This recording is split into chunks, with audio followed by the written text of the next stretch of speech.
So, netizens, this video is a follow-up on the White House incident where Donald Trump and Man C are involved in the Zelenskyy incident. I'm objectively looking at the global public opinion to see what the impact of this event is. Yesterday, I was quite angry about this incident because I tend to get emotionally involved easily. So, I chose to watch the last 10 or so minutes word by word, and I didn't use the Chinese translation. I watched the English version and translated it on the spot. Of course, I was quite agitated, but it's important to watch it in English. The word-by-word version is important, and after today's video, I will conclude with a few things to share with everyone. Donald Trump at the White House. He accused Zelenskyy, mainly saying that you can't blame him like that. It's just that you have no choice. It's not bullying. If you have no cards to play, does it mean you have to accept everything submissively? No, that's not the case. We Chinese are famous for saying, a gentleman does not eat food obtained by disgraceful means. As people, we can have integrity. Even if we don't have a winning hand, we can still have a strong backbone. They say they will use the Third World War as a wager, but it's impossible to provoke or start a Third World War, right? And on social media, they accused him of disrespecting America in the Oval Office. Now, I will conclude this matter for you at the end of this segment. After the meeting, Rubio thanked Donald Trump and praised the unprecedented courage of the president in standing up to defend the country, emphasizing that America stands with you. Rubio, I really didn't expect it, made me realize that this person's character is completely collapsing. Everyone is collapsing him. It's like, this is what it's talking about. Speaking of this, it's like talking about Donald Trump, similar to when Shang-Ru went to the court to meet the Qin emperor without yielding. Wow, first of all, you're on your own turf in the White House. Second, you have a whole group surrounding you using Donald. You and Manchin both cornering Zelenskyy on your own ground. Third, you're the leader of a major country, and that guy is coming to ask for your help. It takes a lot of courage, and people think it's divine strength. You're truly great, having the courage to be a bold hero. Wow, it's like they're saying he's like Lin Shang-Ru, brushing his teeth to that extent. I really find it nauseating, truly. In the Senate, all these mega brands are using this, all talking about this. They're saying he's insulting the US government, but I didn't explain to you why in the end, did I? Talking about clothes, it's all nonsense. That guy, Elon Musk's son, could even pick his nose and wipe it on the president's desk. Elon Musk just wears a t-shirt. And then there's a guy riding a horse during the meeting, right in the middle of the meeting. The Senate Democratic leader criticized this on social media. Donald Trump and his team are doing the dirty work for Putin.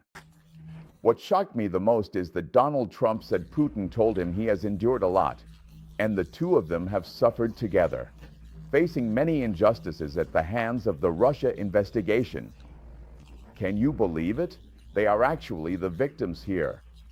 The Democratic Party will never stop fighting for freedom and democracy. A member of the Foreign Affairs Committee. Could it be a criticism of Donald Trump? Constantly emphasizing a truce. After the ceasefire, he completely refuses to discuss it, unwilling to provide Ukraine with any new weapons or security guarantees. National Security Advisor Bolton said during an interview with Fox News on March 1st, even when Zelenskyy's team almost tearfully pleaded to continue negotiations, he told the representatives to leave the White House. Well, after they finished talking, it was over. Donald Trump wrapped it up. went to two rooms, and it was Rubio. Bolton who told Donald Trump that now. After the previous session, signing the agreement was useless. The breakdown in relations between the two sides led to a demand for Zelensky's team to leave. Well, you could see the big city in southern Ukraine crying, not wanting the US-Ukraine relationship to break down. But by doing this, actually, these two people suggested Donald Trump still wanted to sign that agreement. It was actually about checking Donald Trump's stance, highlighting how much they love their leader, meaning the US, to a nauseating extent. According to the Washington Post, an anonymous senior US official revealed the Trump administration is considering stopping all military aid to Ukraine, including radar, military vehicles, and ammunition. Isn't that shocking? The White House press secretary stated that they no longer intend to provide funding, and peace negotiations are a priority. They will not write checks for a war, far from the United States. So if that's the case, initially you should condemn the Lend-Lease Act of Franklin Roosevelt. Why would you write so many checks for Russia and the UK to keep them away from the Second World War, and even later help China? If it's far from the United States, wouldn't it be better to just let Germany and Japan win, right? Former senior Pentagon official Alan DeWitt. This White House dispute has completely changed the potential future diplomatic landscape. To explain, the US and Europe will not publicly break ties, but in reality, the rift between the US and Europe is irreparable. The actual situation is that the US is withdrawing from Europe, and the US is lagging behind. This responsibility of leading the world has been completely and thoroughly resigned from the post of the world's policeman, leaving a vacancy that China is very happy to fill. The White House has chosen to stand by Putin. In extreme circumstances, it means that strikes are necessary to seize the opportunity. The ball is in the court of the White House players to accept any conditions for a ceasefire with Russia proposed by the White House. A USAID project to restore Ukraine's power grid has been halted. This is because, I need to explain this, because USAID's projects have stopped, including this one. Now, I'll start talking about Europe's reaction. The EU's High Representative for Foreign Affairs, Kallas, commented, after the dispute between Donald Trump and Zelenskyy, the free world needs a new leader. The United States can no longer lead this world. We Europeans have the responsibility to accept this challenge, meaning Europe must take up the responsibility of leading the free world. Does Europe have this capability? Europe does have this capability. The European Union, including those countries not yet in the European Union, there are some countries not yet in the EU, and the economic power of these, along with the UK, is greater than that of the United States. As long as they mobilize, it can be done. The population is also larger than that of the United States, and they have nuclear weapons and technology. It only takes a few years to fill this gap left by the United States. Dealing with a country like Russia, actually, it's not a problem, as long as the EU mobilizes, and of course, they might even unite with China. Japan and South Korea are also having doubts about the United States. The US has lost all the credibility it built over the 80 years since the war. No one believes in this ally anymore, as it has gone to support adversarial countries. Adding the Five Eyes alliance, of course, is enough. It's enough to counter Russia. As for China's issue, they don't need to rush. For Europe, this is, well, isn't it quite distant? China has people, too, and that's just it. If anyone still thinks that Donald Trump is aligning with Russia to expand China, I think you're really mistaken. Aligning with Russia to counter China cannot abandon the EU. Europe is America's most core interest, its most core ally. And this has been the case since World War II, given its population. The economic power it possesses is not something Russia can compare to. Russia has 141 million people, while Europe has 450 million. Europe's economic power is 15 times that of Russia. You want Russia, and Russia will not leave China, because once it leaves China, it won't survive. Opposing the US along with Europe. The German foreign ministers' meeting at the White House highlights a new era of disgrace. This shameless and shameful era. Reiterating that Ukraine can rely on Germany and Europe, the EU President Ursula von der Leyen and the President of the European Council praised Zelenskyy for his strength and bravery, being surrounded like that at the White House, openly insulting him. This is it. Really, it's over the top. He was just talking about someone at the European gate saying something, and now this president, actually, it's about Donald Trump. He criticizes Biden, saying Donald Trump, when it comes to diplomacy, Biden can't do anything. He mentions Zelenskyy, saying that in the past, they have talked many times. They have used diplomacy to cease fire many times. But Russia, in the end, completely went back on their word. So, what Zelenskyy wants to say is not that they are unwilling to cease fire. It's not that they are unwilling to cede land. The point is, even after ceding land, there must be a guarantee, meaning Ukraine needs a security guarantee first. If they cede land, and then Russia continues to invade, what can be done? Then might as well let them be now, right? This is, isn't it? This is. Zelenskyy's performance is actually about maintaining Ukraine's national dignity, even if it's the Kingdom of Ukraine. Because their national spirit exists bravely against Russia. Ukraine will not die.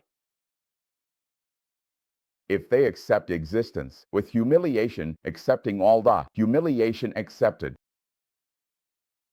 Ukraine's national spirit would collapse. Poland was wiped out 4 times, yet Poland still exists, right? And even if today Ukraine is completely invaded by Russia, the occupation by Russia will not last forever. Ukraine's dignity, the dignity of its people, is not a trivial commitment. Ukraine will never be isolated and helpless. Ultimately, a country like Russia will collapse. French President Macron emphasized that there is one aggressor, which is Russia, and one people being invaded, which is Ukraine. And he reaffirmed France's continued commitment to supporting Ukraine. Canadian Prime Minister Trudeau stated that Canada will continue to stand with Ukraine and the Ukrainian people to achieve a just and lasting peace. Now, those who insist on saying that no one wants peace are wrong. But for peace, you must ensure that it can be sustained after it is achieved. Isn't this a simple example? In 1938, wasn't it about Sudetenland? They gave this to Hitler, and as a result, Czechoslovakia lost all its ability to resist. A few months later, it was completely annexed, like a paper box. What guarantees are there that this won't happen again if they lay down their weapons? NATO Secretary General Rutte said that he asked Zelenskyy to find a way to repair the relationship with Donald Trump and the US government. Surely someone is thinking this way. Polish President Duda suggested going back to negotiate with the U.S., and he firmly supports Ukraine. But he is also very wary of the US because there are American troops stationed in Poland. You understand that if anyone can end this war, it's the U.S. They have the capability to do it. No one else does. The Hungarian Prime Minister is one of the few European leaders who supports Donald Trump's stance. Strong men make peace, weak men wage war. This is really quite funny. This is really quite funny. This is just a scare.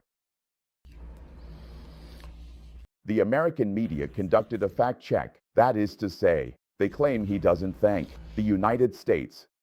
Zelenskyy has expressed gratitude to the American people and leaders 33 times. This counters Donald Trump's statement and the vice president's accusation of him being ungrateful. Zelenskyy expressed gratitude to various parties, including Donald Trump himself, specifically mentioning former President Biden, bipartisan members of Congress, employees of American defense companies, and the American people as a whole. He stated all this immediately on the X platform after leaving the White House. He thanked the United States, thanked them for their support, and expressed gratitude for this interview, thanking Congress and the American people. He then proceeded to repost the support from other Western leaders, thanking them for their support. This included European Commission President Ursula von der Leyen, responding individually to each of the 40 messages of support. On March 1st, he immediately flew to London, because this matter was very important. For Europe, he received a warm welcome from the British Prime Minister. Supporters cheered for him on the streets. He became a hero, showing a strong stance of support. At 10 Downing Street, the Prime Minister told Zelenskyy that Downing Street warmly welcomes you, and you have the full support of the entire United Kingdom, no matter how long it takes. We will stand together with you and Ukraine. The UK and Ukraine signed a loan of $2.84 billion to support Ukraine's defense capabilities. This loan will be repaid with the profits from frozen Russian sovereign assets. This is a 75-minute closed-door meeting between the two leaders. Before getting on the car, they embraced again. This is the closest ally of the United States, and if there is one, it must be the UK. Whether the US is right or wrong, the UK always stands by the US. Previously, Zelenskyy expressed gratitude to the British people for their support since the beginning of the war. On March 2nd, the UK held a summit in London, together with Ukraine and several European countries, to discuss how to strengthen aid to Tehran. That is, how to proceed without US. They discussed the security guarantees European countries can provide. Germany now, they mainly need some time. So they definitely want to rely on American aid for a while. Then, they urgently need to increase their defense budget and the number of military personnel. This is to deter. Of course, they can do it. Germany's debt is very low, around 40 to 50%, while the US is currently at over 120%. As long as Germany increases its debt by 20%, as the world's third-largest economy, it can immediately launch a vigorous military action, which would also revive Germany's economy.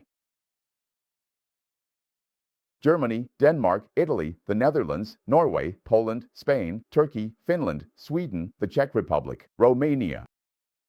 The whole of Europe supports Zelenskyy. NATO Secretary-General Stoltenberg, EU leaders Rutte and von der Leyen attended the summit. The support from international organizations for Ukraine means that Europe has no choice but to stand with Ukraine. Europe has no choice but to stand with Ukraine. The United States has always led the world, so it holds a dominant position. If the United States withdraws, Europe is forced to step up. That's how it is. French President Macron revealed the demands of German politicians.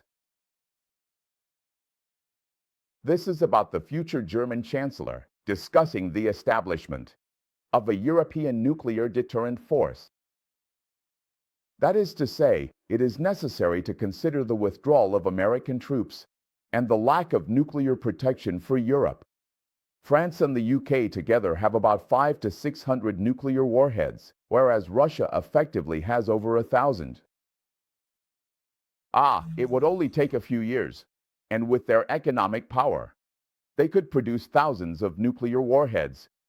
I would say That by doing this, the United States is pushing the world closer to a third world war and nuclear warfare. The UK stated that it is committed to finding a path to lasting peace for Ukraine based on sovereignty and security. It's not that we don't talk about peace, but we cannot have unconditional surrender. We continue to support Ukraine on the international stage. All right, let's take a look. What are the UK newspapers saying? What are the UK newspapers saying now? Stop the state. Reason. Or the bully Trump. Originally, the UK Prime Minister had invited Donald Trump for a visit, having received a letter from King Charles. Now, they are saying not to let Donald Trump come because he is a bully. Let's look at the world's headlines, shocking headlines from around the world. Almost the entire world, nearly all global public opinion, is criticizing Donald Trump. Let me explain the whole situation, again, using 3 minutes. Listen to me as I go through the entire matter, and now I will reflect on it. Actually, the whole situation is completely unnecessary. From Donald Trump's side, at the beginning of the press conference, he was saying some good things about Putin, like how to cease fire. And Zelenskyy started to look uncomfortable with his body language. He was uncomfortable. Then he jumped in, saying there was a plan, but actually neither side had a plan. He then started to criticize Zelenskyy. Zelenskyy's decision is such that, while he may not be arguing with you, if it involves Ukraine, if you insult the Ukrainian people or the Ukrainian state, or if you depict the war, or anything in a way that supports Putin, he will definitely stand up to oppose it. He must stand up, as this represents the dignity of the Ukrainian people. That's why he might seem confrontational, but it's entirely because you could say, hey, why is he being so difficult? It's because he truly feels very uncomfortable. He must also state his major principles clearly. It's not that he said territories cannot be ceded. Everyone. It's just that after ceding territories, what guarantees are there that the whole of Ukraine won't be swallowed up by others? Not addressing this point and only talking about a ceasefire is meaningless because Russia is already in a position to recover, and Ukraine might be completely overtaken. Moreover, Zelenskyy has made it very clear that whether to ceasefire or not is not his decision alone. It's not up to just him to decide if the people of Ukraine think it's acceptable to cede territories. But if Ukraine does so, it would essentially mean the country's demise. Ukrainians are not afraid. At most, it's just losing the country. In this world, it's possible to lose the country but not surrender in this world. Eventually, one day, the country will be restored, right? Indeed, one day the country will be restored. The spirit of the Ukrainians is very important. This is the first point. I explained that yesterday's DOC conflict was entirely caused by sycophants. Secondly, I have a few points regarding their claim that we shouldn't pay for foreign wars. The United States, acting as the world's police, has had many advantages since World War II.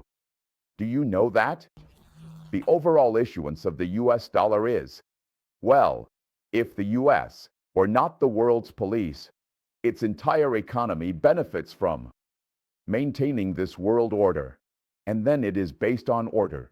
So, Americans can do business around the world with great security. With the United States as the world's police, acting as a backing, what are the benefits? First, the US dollar, with an issuance of $223 trillion, 2/3 of which is used by people abroad. Why? Because there is confidence as you maintain world order. If you don't maintain world order and retreat back to the Americas, the US dollar would at least drop significantly, which is worth hundreds of billions of dollars a year. Second, do you know how much money American international companies have abroad because they leverage the power of the US? $16 trillion. Today's US GDP is over $8 trillion per person. Because the US is the world leader, maintaining global order and earning money through this method, doing business to earn it back. The US gets the cheapest products in the world. Wall Street in the US. American movies are made all over the world. This is what it means to turn your global policing power into actual capital. And the result. At this moment, America's hegemony has ended, dying at the hands of Donald Trump. Continuing with these tariffs will certainly cause severe damage to the US economy, and its influence around the world will be lost. Let me give an example. How much does the US actually spend to maintain global security? Out of the $800 billion in military expenses, no matter how you put it, only $300 billion are actually used overseas. And because you can act as the world's police at such a cost, why? Because you can use military bases all over the world. For example, there's a radar station in Canada, and naval bases everywhere are available to you. Wherever you go, you have conveniences. Why can't China's Navy go out? Because they have no allies. How can they refuel or conduct maintenance elsewhere? The United States has allies everywhere, but now the U.S. doesn't want those allies. The U.S. turns its back on all its allies, thinking there are benefits. Thinking that if there's a fire nearby, it won't affect you. And the most absurd point is the theory I asked you about, which has 2 points. First,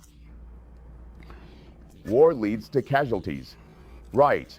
So no war should be fought to avoid loss of life. What kind of people think that no war should be fought? Gandhi is my idol. And another idol of mine, whose books I grew up reading, is Bertrand Russell, a pacifist. They are all leftists. The right wing never thought that losing some lives was very important. Now, just to avoid war. They use this kind of pacifist rhetoric. Doesn't it make you feel sick? There are times when war is necessary, because the order of the world needs to be maintained. If the strong bully the weak, and you ignore it, the whole world will fall into chaos. And of course, that would harm the interests of the United States. For example, just look at Indonesia's annexation. This issue is so far away from the United States. Should you really care? The annexation of Brunei by Indonesia, is it really that impressive? How much money has the Brunei government invested in the United States? Do you think? Take a guess. How many heads does Kuwait have? The United States. Can Malaysia annex Singapore? What do these countries have to do with the United States? Of course not, but the world order is the United States business because it's very important to them. Obviously, you bunch of idiots. Okay,